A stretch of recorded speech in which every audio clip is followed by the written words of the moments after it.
Hi everyone. Sorry for not putting out a video last week, but I've just been quite hectic at work.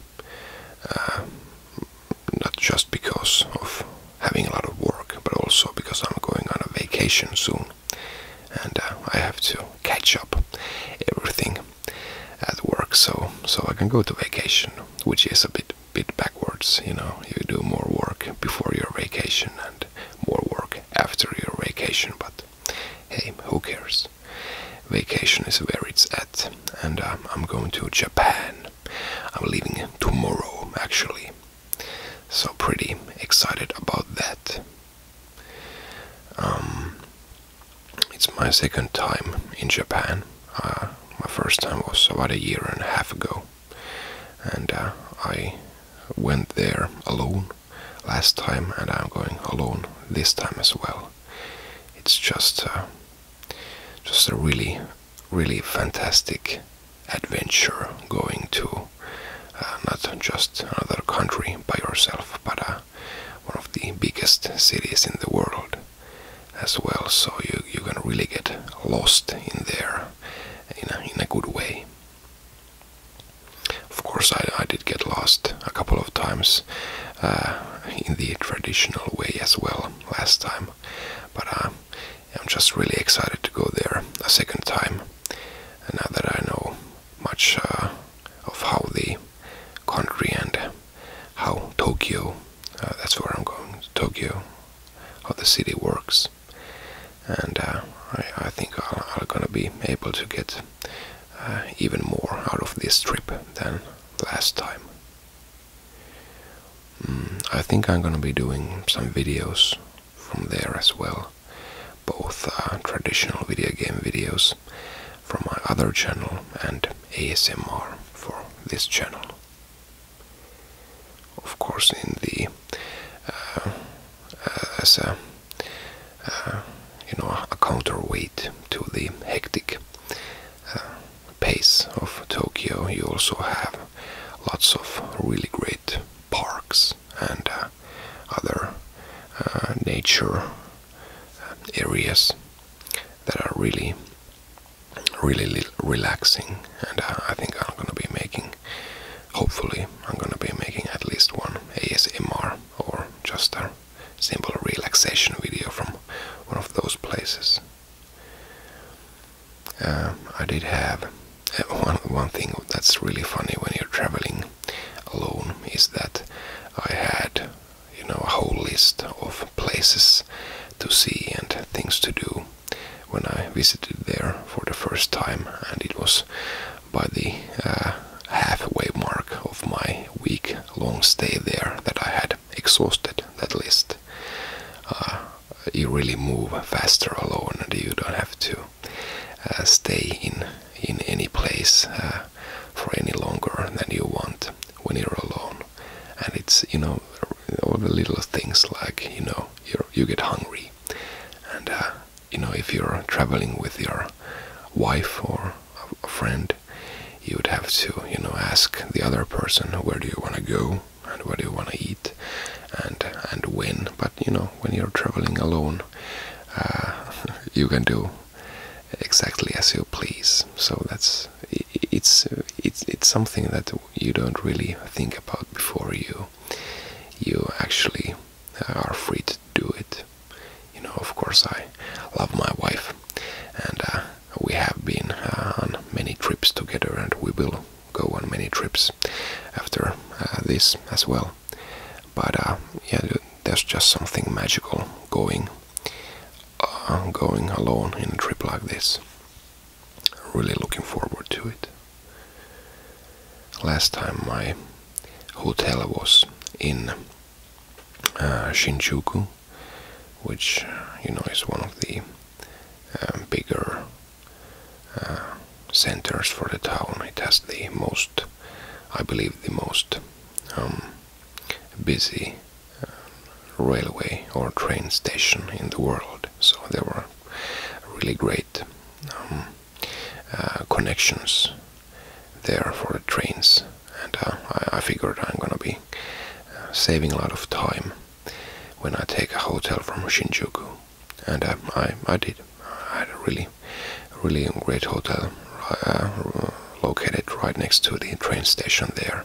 And I think, when you think about how many times you go to your hotel and during a week, you really lose a lot of time per each, extra 15 minutes that you have to use in order to get to your hotel. So it's really worth it to get a hotel right next to a train station. But as you know, I'm a bit of a nerd. I like video games. This time I got my hotel straight up in Akihabara, the electronics district. It might seem a bit weird, but the last time I was there, I visited Akihabara and its gaming stores like 5 days out of the 7 I was there. So I really went there a lot. Part of that was because it was, around the Yamanote line, the circular round train line, subway line there. So it was a really easy way to just make a quick stop in Akihabara and check out the game stores if they had anything new. And they did. I really did some nice finds in the same stores that I had already visited. But now that I have my hotel in Akihabara, I'm gonna be really saving time. Just a quick pop in the game stores there, which there are of course a lot of them. So you can't even visit them all properly in one day. So I'm gonna be making small visits every now and then. I'm not really much of a club going guy. I don't like bars, and I'm not really going there for the nightlife. So Akihabara is just perfect for me in that respect as well. I don't long for the clubbing scene, and I just appreciate that I have game stores right next to me. Even though I had everything written down, what I want to visit there the last time, there were quite a number of things that I missed. I didn't know that they existed, or for some other reason. So I'm gonna be rectifying most of those things here on my second visit. And but it would be boring or even impossible if I had seen everything the first time. So really happy to go there a second time. One of the things that I didn't know that was there was the Tokyo Sky Tree, which is one of the tallest structures in the world. It's a tower basically, and I didn't know it was there, but now I'm gonna be visiting there and taking a good view of the city there. And last time I was strictly in Tokyo for my 7 days, well maybe 8 days that I was there. But this time I'm going to be making a day trip to a local town a couple of hours away via train, which I don't remember the name right now. But they should have, some sort of mountain there, and really idyllic temples and forests. So a nice little break from the city coming up as well. I'm really looking forward to that. But like I said, there are many parks and other nature areas inside Tokyo as well. So I did visit plenty of those on my first visit as well. I'm gonna be making several visits to places that I have already seen, but not just I don't plan to do everything new this time. I'm gonna be visiting my tried and true places, of course, as well. the shopping is really good for a nerd like me, you know, not just video games, but video game items as well, and you know, toys for my 3-year-old son. I'm gonna be picking up some Mario related stuff for him. But one thing that really was really fun going to last time was clothing chain called Ragtag. They sell pre-owned luxury clothes and accessories, and yeah, they're like 1/3 of the original retail price, and you know, most of the stuff there, you can even barely say that they've been used. You know, I got some really nice Dolce & Gabbana shoes there, and hopefully I could find some, you know, like a Louis Vuitton wallet or something like that. And of course, Ragtag is a prime place to get some souvenirs for my wife as well. My wife is really a good sport for letting me go, so I have to reward her with some nice, maybe a nice handbag or something like that.